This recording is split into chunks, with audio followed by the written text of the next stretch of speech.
एक छोटे से गांव में एक लड़की रहती थी जिसका नाम था रमा। रमा की शादी उसके माता पिता ने रोहन से तय कर दी थी। कुछ ही दिनों में रमा और रोहन की शादी हो जाती है और रमा विदा होकर शहर यानी कि अपने ससुराल चली जाती है। ससुराल में रमा की ये पहली सुबह थी। वो सबके लिए नाश्ता बनाती है। नाश्ते की टेबल पर उसकी सास, ससुर, उसकी ननद सीमा और पति चारों होते हैं। खाने का एक कोर लेते ही सास बोल पड़ती है, अरे रमा, तुम्हारे घर में लोग क्या ऐसा बीमारों जैसा खाना खाते हैं? न मिर्च, न मसाला, न कोई स्वाद। हाँ मम्मी, कैसा बेस्वाद खाना है, मैं तो नहीं खाऊंगी। मम्मी, हमारे घर में सब बहुत सादा खाते हैं, इसीलिए मुझे ऐसा बनाने की आदत है। मगर आप चिंता मत कीजिए, मैं अगली बार से बिल्कुल आपकी पसंद जैसा ही बनाऊंगी। हाँ हाँ, तो जब तक तू सीखेगी नहीं तब तक क्या हम भूखे रहेंगे? लगता है अब भाभी के राज में भूखा ही रहना पड़ेगा मम्मी। सास खाना छोड़कर चली जाती हैं। रमा को इस बात से दुख होता है, मगर वो किसी से कुछ भी नहीं कहती। हर आए दिन रमा की सास उसके हर काम में नुक्स निकालती और उसके माँ बाप की दी हुई शिक्षा को भी भला बुरा कहती है।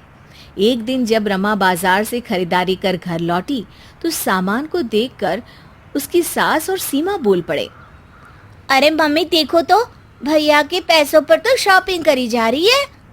अरे रमा, ये क्या लाई है, जरा बाजार से दिखा तो। मम्मी, मैं आपके लिए और सीमा के लिए साड़ियाँ लाई हूँ, देखिए। देखे तो जरा। अरे ये क्या है, छी, इतने भड़कीले रंग। भाभी, आपकी तो पसंद ही कितनी खराब है। अरे सच में रमा, तेरे माँ बाप ने तुझे कुछ नहीं सिखाया क्या? ये कैसी अतरंगी साड़ियां हैं, सारे पैसे बर्बाद कराई। रमा ये सुनकर बड़ा दुखी हो जाती है और रोते रोते अपने कमरे में चली जाती है। इसी बीच रमा की ननद सीमा की शादी की बात चलने लगती है और उसे देखने लड़के वाले आते हैं। आइए आइए, बैठिए, सीमा को बुलाती हूँ मैं। बेटी सीमा, आओ बेटा। सीमा और उसके ससुराल वाले आपस में बात करने लगते हैं। इतने में रमा चाय लेके आती है। रमा को देख सीमा की होने वाली सास बोलती है, ये कौन है? अब ये मेरी बहू है रमा। आओ बेटा, बैठो। अरे नहीं नहीं, ये क्या करेगी यहाँ बैठकर, इसकी यहाँ कोई जरूरत नहीं है। ये सुनकर रमा वहां से चली जाती है। कुछ दिनों बाद सीमा की शादी हो जाती है, लेकिन एक ही हफ्ते बाद सीमा एक दिन रोते हुए घर आती है। मम्मी कहाँ हो आप? अरे बेटा सीमा, तू रो क्यों रही है? सब ठीक तो है ना? माँ, मेरी सास जब देखो मेरे हर काम में नुक्स निकालती रहती है। मैं चाहे जो कर लूं, उनको पसंद ही नहीं आता। रमा की सास को ये सुनकर बहुत बुरा लगता है और वो सीमा को समझाने लगती है। इसी बीच रमा ये सारी बातें सुन लेती है और वो भी सीमा को समझाते हुए कहती है, सीमा, तुम्हें सब्र से काम लेना चाहिए और बहू की बजाय बेटी बनने की कोशिश करनी चाहिए। सास रमा की बात को काटते हुए कहती है, अरे सीमा, इसकी मत सुन, बहू कभी बेटी नहीं बन सकती। तू आज यहीं रह जा, कल मैं तेरी सास से बात करती हूँ। दूसरे दिन रमा की सास सीमा की सास को घर बुलाती है। अरे समधन, ये क्या तरीका है? क्या ऐसा बर्ताव करता है कोई अपनी बहू के साथ?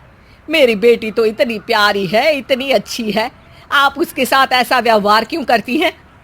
अच्छा, अब आप हमें सिखाओगे कि बहू से कैसे बर्ताव करते हैं। बताओ भाई। अब जो अपनी बहू को नौकर की तरह रखते हैं, उसके साथ परायों जैसा बर्ताव करते हैं, वो हमें सिखाएंगे कि बहू को कैसे रखा जाता है। रमा ये सब सुनकर बीच में आती है और सीमा की सास को समझाती है।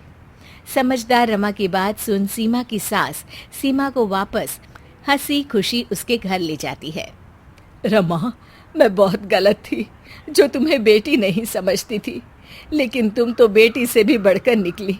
मैंने हमेशा तुमसे चाहा कि तुम हमारे घर में ढल जाओ, हमारे तौर तरीके अपनाओ, लेकिन इस बीच मैंने तुम्हें कभी घर जैसा महसूस ही नहीं कराया।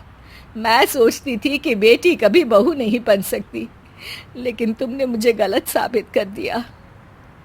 और इस तरह अपने निरंतर प्रयास से रमा ने आखिरकार बहू से बेटी तक का सफर तय कर लिया और साबित कर दिखाया कि बहू भी बेटी बन सकती है।